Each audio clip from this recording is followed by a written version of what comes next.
किसान और सरकार के बीच में असमंजस की स्थिति क्यों बनी हुई है और इस किसान आंदोलन का प्रभाव क्या होगा? यदा यदा ही धर्मस्य ग्लानिभवत भारताभ्युत्थानं साधूनां च विनाशाय दुष्कृता। ये सरकार जो थ्योरी अपनाना चाहती है उस थ्योरी से इस देश की इकोनॉमी ग्रोथ नहीं कर सकती है, क्योंकि किसान एमएसपी चाहता है, यानी उसकी फसल का उचित मुआवजा, उचित दाम मिले। जैसे आज के डेट में उत्तर प्रदेश में धान की जो खरीद हो रही है 700, 800, 900 रुपया क्विंटल के हिसाब से खरीद रहे हैं।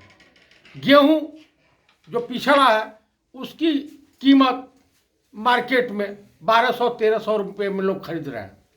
तो सरकार ये मूल्य निर्धारित करे कि गेहूं प्रति कुंटल 2000 से नीचे जो व्यक्ति खरीदेगा उसके ऊपर आपराधिक मुकदमे तय किए जाएंगे तथा नगद भुगतान होगा, चाहे वो गन्ने का हो, आलू का हो, मूंग का हो, हर फसलों का आप रेट तय कीजिए। दूसरी बात जो कहने में आ रही है कि आखिर किसान यहां से लेके क्या जाएगा, आप उसके फसल का जो है उचित मूल्य निर्धारित कीजिए ताकि किसान खुश हो। और तीसरी बात यह है कि सरकार के मन में चोर है। चोर क्यों है? दरअसल लॉकडाउन के अनुसार दौरान इस देश के श्रमिकों का लालन पालन और इस देश की अर्थव्यवस्था जीडीपी को 4% बनाए रखा किसानों ने। सरकार जो संघी मानसिकता है वाली सरकार है माननीय प्रधानमंत्री महोदय श्रीमान नरेंद्र दामोदर दास मोदी जी की, अडानी अंबानी की, कहा अरे बाप रे बाप, पूरा खजाना तो किसानों के पास भरा हुआ है, तो क्यों ना हम किसी की मध्यस्थता क्यों करें? हम ऐसा कानून बना दें कि डायरेक्ट अडानी अंबानी और आरएसएस प्रमुख मोहन भागवत को इसका फायदा पहुंचे, भाजपा को इसका फायदा पहुंचे और औने पौने दाम पर हम डंपिंग करें। 10 रुपये किलो गेहूं खरीदें और 50 रुपया किलो बेचें, चाहे वो आटे के रूप में बेचें या किसी के रूप में बेचें, जैसे रामदेव कर रहा। तो सरकार जो है 2014-2019 में अपने कुकर्मों को छुपाने के लिए ये सब खेल खेली। किसान रोड पे आ गया, किसान सड़क पर उतर गया, क्योंकि संघ की पाठशाला में जो पढ़ाया जाता है हिंदू मुसलमान, भारत पाकिस्तान, मंदिर और मस्जिद, लेकिन इस बार जो इनका पाला पड़ा है इन संघियों का, वो है गैर बिरादरी। किसानों की कोई बिरादरी नहीं होती है, छात्रों की कोई बिरादरी नहीं होती है, और बेरोजगार नौजवानों की कोई बिरादरी नहीं होती है, श्रमिकों की कोई बिरादरी नहीं होती है। इसलिए सरकार के तोते उड़े हुए हैं। तीसरा ये वाकया और मार्केट में टहल रहा है, घूम रहा है, मीडिया में प्रचलित हो रहा, ये अरविंद गोस्वामी जो है ये व्हाट्सएप के मार्फत चैट करता था एएस के नाम से। अब एएस कौन है? वो पीएम में बैठा है या कहां बैठा है? पुलवामा अटैक की जानकारी उसको 2 दिन पहले हो गई, पुलवामा में अटैक होने वाला है। आखिर कैसे जानकारी हुई?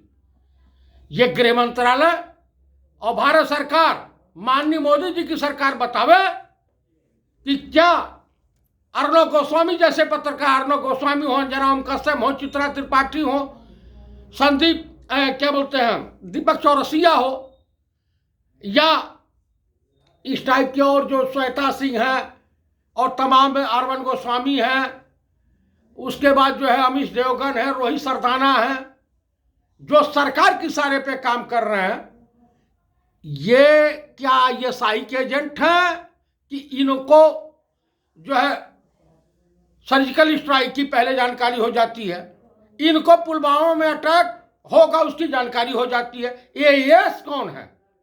एएस का जो जिक्र हो रहा है चैटिंग में और पीएमओ दुकान जिक्र हो रहा था, इसका मतलब जो क्या संघ ये बताने की कोशिश करेगा, देशवासियों को साफ करेगा अपनी मंशा, क्या पुलवामा अटैक में ये सरकार की सोची समझी रणनीति का हिस्सा था चुनाव जीतने के लिए? ये बड़े ही दुख और निंदनीय बात है। अगर ये सत्य है, जो जांच हो रही है, जो मीडिया में चर्चा का विषय बना हुआ है, तमाम पत्रकार इस पर डिस्कस कर रहे हैं, समाज में फैला हुआ, तो आप इस देश को किस दिशा में ले जाना चाहते हो? किसानों की आय दुगनी करने का तरीका श्रीमान माननीय प्रधानमंत्री महोदय ये नहीं होता है। इस देश की इकोनॉमी, इस देश की जीडीपी पंडित नेहरू के थ्योरी से आपका बीएसएनएल फायदे में था, उसको आपने जर्जर कर दिया, जियो को फायदा पहुंचाया। रेलवे आपकी फायदे में थी, उसको जर्जर करके अडानी अंबानी को आप बेचने पे उतारू हुए हैं। एयरपोर्ट तमाम आप बेच रहे हैं। क्या दिखाना चाहते हैं? अब किसान की जमीनों को भी अधिग्रहित करके, अधिग्रहण करके आप जो है अडानी अंबानी को देना चाहते हैं। ये नहीं होने वाला है और किसान 26 तारीख को चढ़ाई करेगा। आपको देखना पड़ेगा, आपकी फोर्सें कम पड़ जाएंगी। और किसानों की औलादें हैं जो बॉर्डर पर रात भर प्रहरी का काम करते हैं, चौकीदारी का काम करते हैं, वो सब गांवों से आते हैं, मजदूर और किसानों के बेटे होते हैं। आज जब उनके परिवार के ऊपर आप कहर बर पाएंगे तो कोई औलाद अपने माँ बाप को दुख में देखना नहीं चाहती है। अतः इस देश को सीरिया बनाने से दूर रहें, नहीं तो ये देश जो है सुभाष चंद्र बोस के रास्ते को भी, नेताजी के रास्ते को अपनाना जानता है, चंद्रशेखर आजाद के रास्ते को अपनाना जानता है, शहीद आजम भगत सिंह के रास्ते को अपनाना जानता है, और राम प्रसाद बिस्मिल, अशफाक उल्लाह खां के रास्ते पर भी चलना जानता है। अभी किसान भाई जो हैं सिर्फ गांधी और गौतम बुद्धा के बताए रास्ते पर चल रहे हैं, पंडित नेहरू के रास्ते बताए रास्ते पर चल रहे हैं। आप पंडित नेहरू की थ्योरी से ही इस देश का विकास संभव है, क्योंकि पंडित नेहरू जब इस देश में प्रधानमंत्री बने स्वतंत्र भारत में, तो उन्होंने पहली बार इस देश के छात्रों को, इस देश के श्रमिकों को, इस देश के दलितों को, इस देश के किसानों को अपने परिवार के रूप में समझा और परिवार ने ग्रोथ किया। हिंदुस्तान एक दिन में इतना विकासशील देशों की श्रेणी में नहीं आया और वज्र बना के गए हैं, और आप उस घर को गिरा रहे हैं।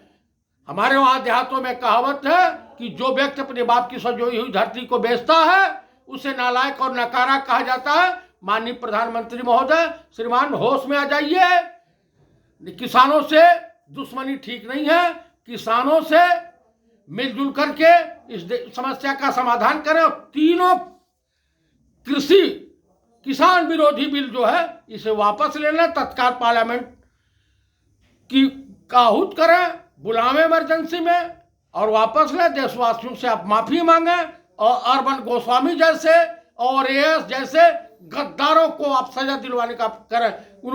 ये सब जो है देश के गद्दार हैं, देशद्रोही हैं, देश के दुश्मन हैं। इसी के साथ मैं अपने वाणी को विराम देता हूं। ये देश पंडित नेहरू की थ्योरी से, उनकी उदारवादिता से, उनकी आधुनिक भारत की सोच से ही देश का विकास संभव है, संघीय विचारधारा से नहीं। जय हिंद, जय भारत। इस चैनल को कृपया आप लोग लाइक करें, सब्सक्राइब करें, देखें और शेयर करें। अधिक से अधिक मात्रा में हिंदुस्तान की जनता के पास इस आवाज को पहुंचाने का कष्ट करें। धन्यवाद।